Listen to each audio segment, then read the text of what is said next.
आप सोच सकते हैं एक 16 साल की बच्ची जिसके साथ एक बाहुबली एमएलए ने रेप किया, बलात्कार किया, और ना कि खुद बलात्कार किया बल्कि गैंग रेप करवाया अपने कुछ साथियों से।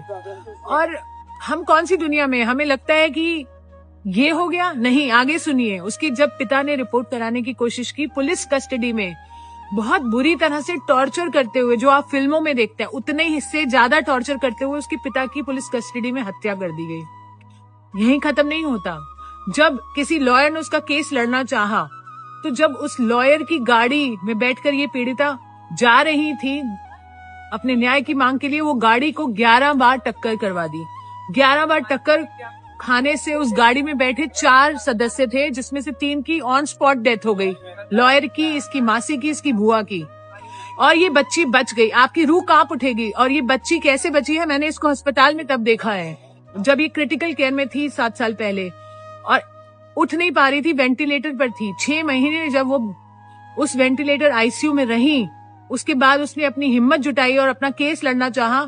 उस मुजरिम को उम्र कैद की सजा हुई। इतना कुछ खोया इस बच्ची ने।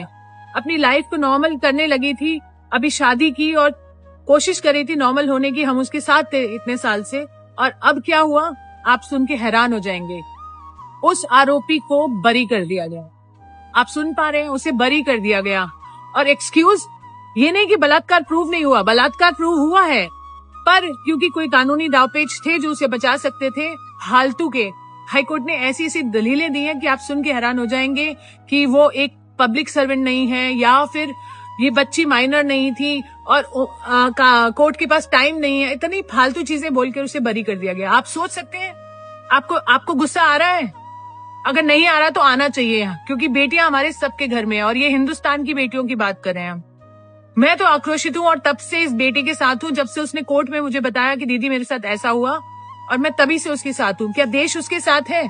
अगर नहीं है तो आप मर चुके हैं, अगर है तो आप सपोर्ट कीजिए, क्योंकि मुझे मालूम है ठंड का समय है, लोग नहीं आ सकते प्रोटेस्ट के लिए। अगर आप नहीं आना चाहते तो नहीं आइए, कोई बात नहीं, कम से कम वीडियो शेयर कीजिए, लोगों को जगाइए और बताइए कि ऐसी दरिंदगी हमारे देश में हो रही है और अपने बेटियों के साथ भी हो सकती है।